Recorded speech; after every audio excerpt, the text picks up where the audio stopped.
What makes a company spend $71.3 billion to buy another entertainment empire? Not a new movie franchise. Not one television network. Not even one streaming platform. What Disney bought in 2019 was something far more important. Survival. Because behind the headlines, behind the Marvel characters, Avatar, Hulu, and Hollywood politics, Disney was reacting to a terrifying possibility that the future of entertainment might belong to whoever controlled distribution at scale. And Disney was running out of time.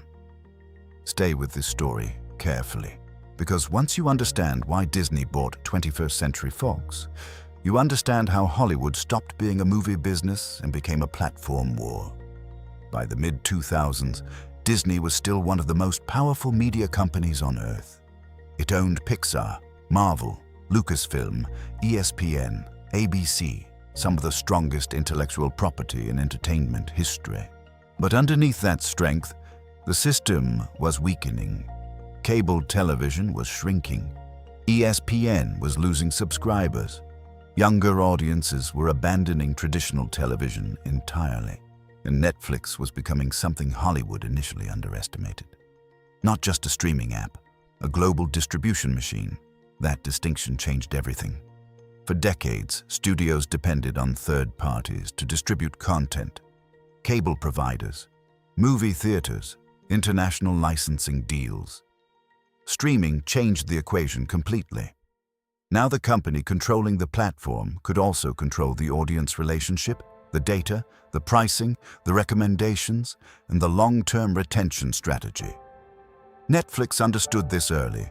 Disney did not fully control that ecosystem yet, and that created a strategic vulnerability. Because if Netflix became the dominant global platform, Disney risked becoming a supplier inside someone else's system. That is the fear that shaped this deal. Disney needed scale. Fast. Not just content scale, distribution scale, international scale, streaming scale, and perhaps most importantly, library scale.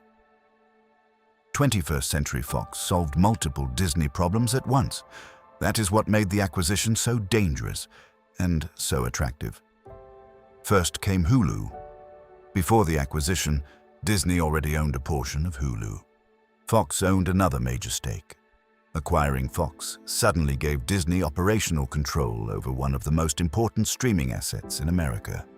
And that mattered because Disney was preparing Disney+. Hulu could become the mature content platform. Disney+ could remain family-focused. Together, they formed a broader streaming ecosystem capable of competing with Netflix. But Hulu was only the beginning. Fox also brought enormous international distribution infrastructure. Star India, European television assets, regional networks, global production pipelines. Disney was not just buying movies, it was buying global reach. Then came the content library. Thousands of television episodes, massive film archives, FX networks, National Geographic, The Simpsons, and perhaps most symbolically, the return of the X-Men and Fantastic Four film rights back into the Marvel ecosystem. For years, Marvel Studios could not fully use some of its most valuable characters because Fox controlled those cinematic rights. This acquisition changed that instantly. And then there was Avatar. James Cameron's Avatar was not just a successful film franchise. It was a long-term world-building ecosystem with theme park integration, merchandising potential, and sequel expansion already planned for years ahead. Disney saw that future clearly. Fox also dominated television production in ways many people underestimated. Shows, syndication, adult programming, prestige television, international licensing. Disney was strengthening areas where it had previously been weaker. This was not one acquisition. It was several strategic offensives happening simultaneously, and that is why the price became historic.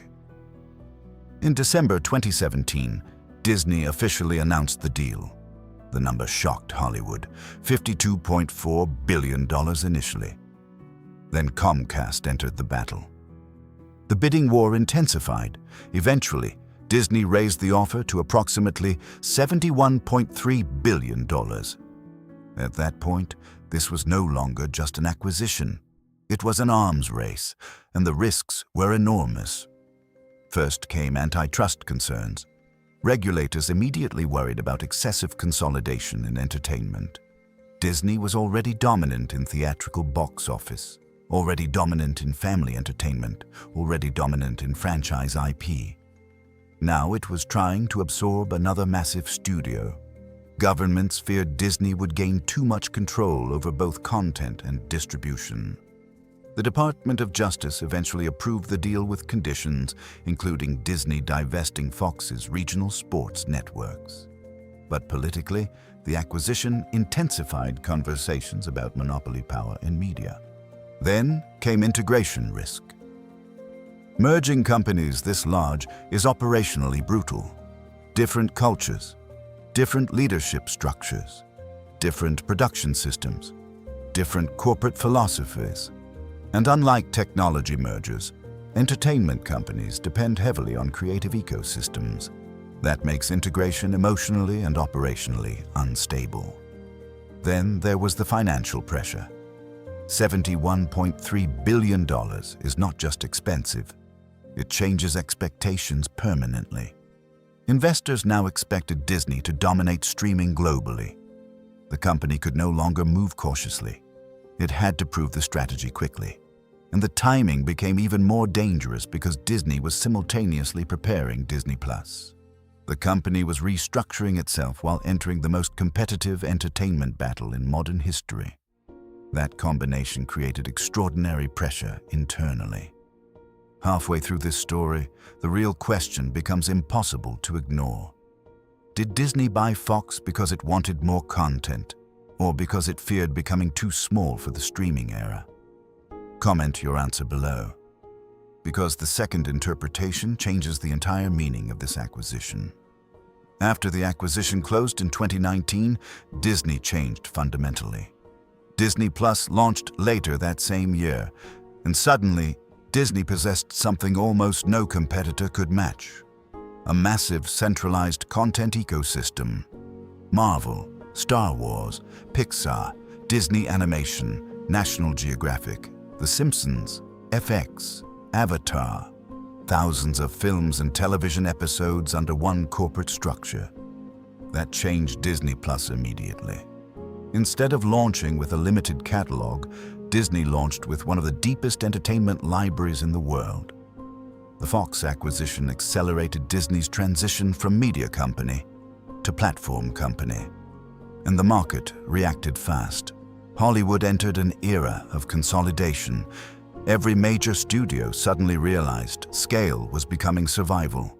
Warner Media merged, Discovery merged. Paramount accelerated streaming investment.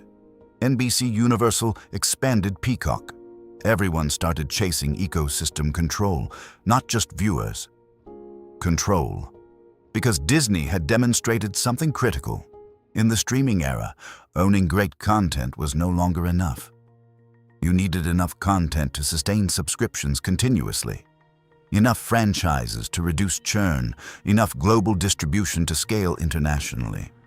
Enough leverage to survive price wars. The Fox acquisition helped Disney become one of the few companies capable of operating at that level, but it also transformed Hollywood permanently. Fewer independent studios, bigger conglomerates, higher production costs, more franchise dependence, more algorithm-driven strategy. Entertainment became increasingly centralized around giant IP ecosystems, and streaming accelerated all of it. The long-term consequences are still unfolding, but several structural shifts became clear. First, consolidation became normalized. Studios realized competing alone against global platforms was becoming harder every year. Second, intellectual property became even more valuable. Not just films, universes, characters, libraries, franchises capable of generating recurring engagement across streaming, merchandise, gaming, and parks. Third, distribution became the real battlefield. The most important companies were no longer necessarily the ones creating the best individual movie. They were the ones controlling the audience relationship directly.